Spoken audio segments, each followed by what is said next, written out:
Regarder un film en found footage, c'est se mettre au plus près de l'horreur. Avec quelques prédécesseurs, notamment le projet Blair Witch ainsi que Cannibal Holocaust, la technique de la caméra au point s'est démocratisée dans les années 2000 et 2010. Parmi la multitude de films qui s'inscrivent dans ce mouvement, j'en ai choisi 5. Voici le found footage en 5 films.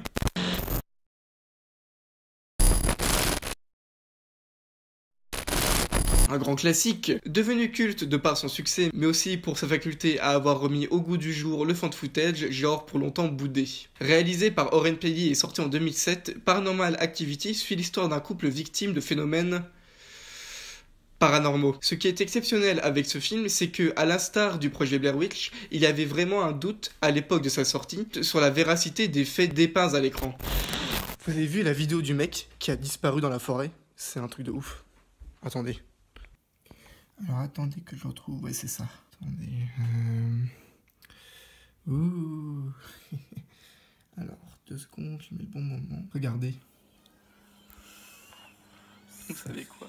Ça fait trop flipper mon gars.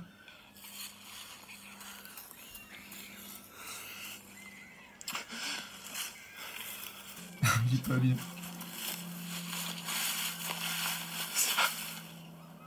Et là.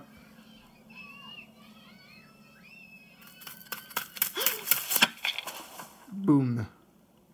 C'est toi qui as fait ça? Je sais pas vous, mais moi cette vidéo elle me fait grave flipper. Genre, ça fait juste trop peur, hein. On est d'accord.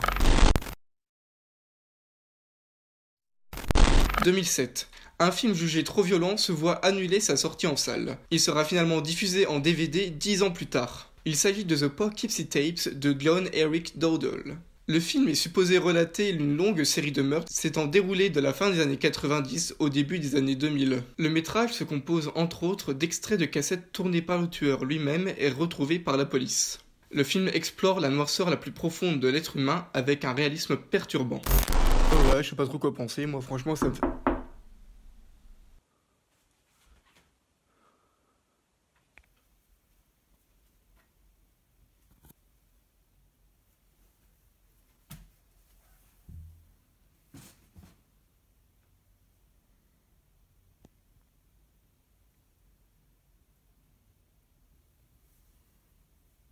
What the fuck?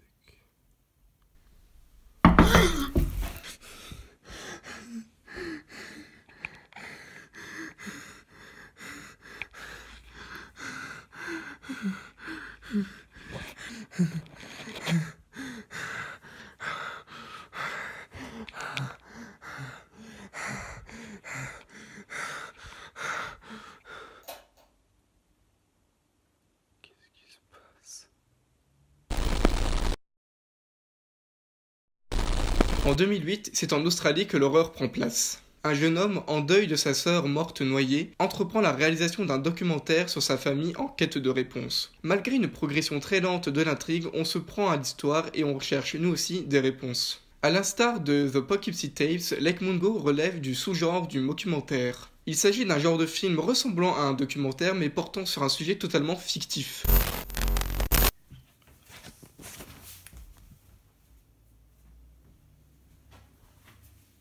Qu'est-ce qui se passe, putain? Ah! Putain, c'est quoi ça? Oh merde. Oh merde. C'est comme dans la vidéo. Les espèces de figurines. Oh! Oust.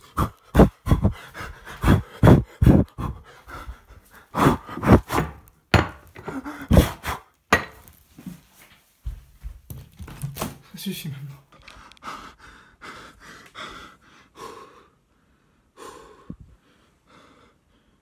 Non mais sérieux?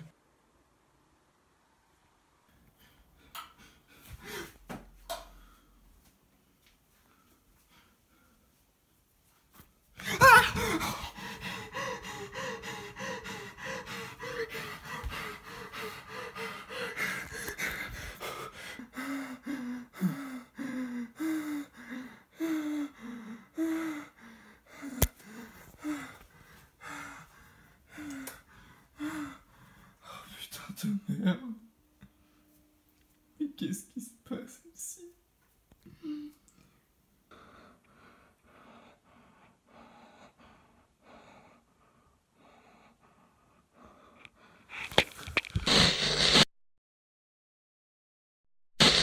En 1993, un drame se produit lors d'une représentation de la troupe de théâtre d'un lycée américain. 20 ans plus tard, en hommage, les élèves du lycée montent eux aussi la pièce Gallows. Meilleure idée.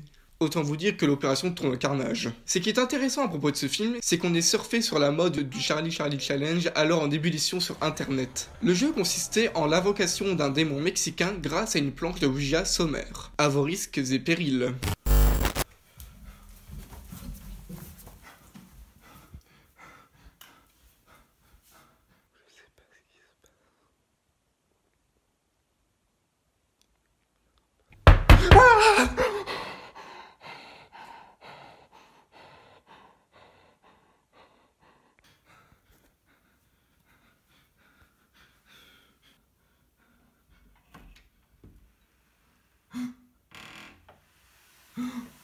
Mon Dieu. Qu'est-ce qui se passe? Qu'est-ce que c'est que ça?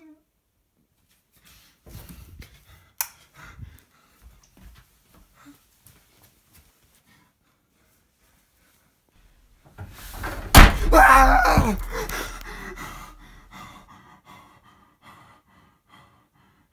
Oh mon Dieu. Mon Dieu.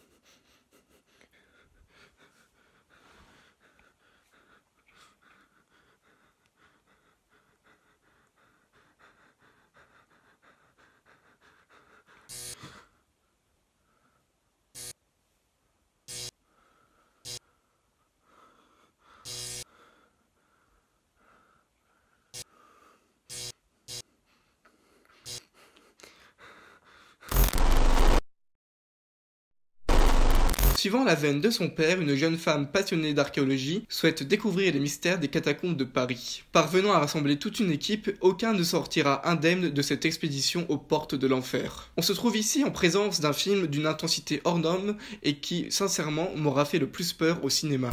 En conclusion, c'est sans doute cela l'intérêt du fan footage. Immerger le spectateur au sein d'une intrigue paraissant réaliste. On peut également y voir un intérêt économique car ce genre de film suscite de grandes recettes pour un très faible budget. Le fan footage et le genre de l'horreur en général a encore de beaux jours devant lui, bien que l'industrie semble s'essouffler ces derniers temps. Mais tant qu'il y aura un public, il y aura du spectacle.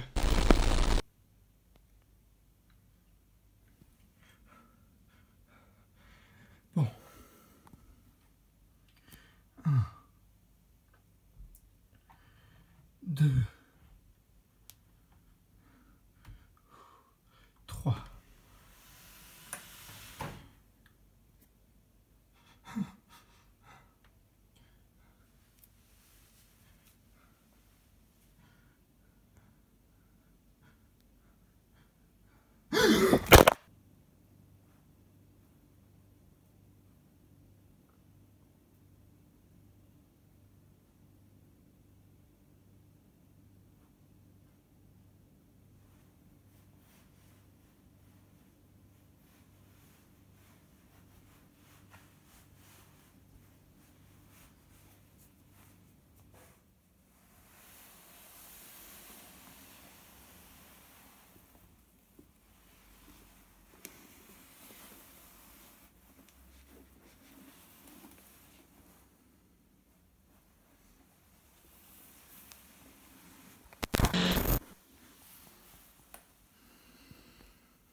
Bah!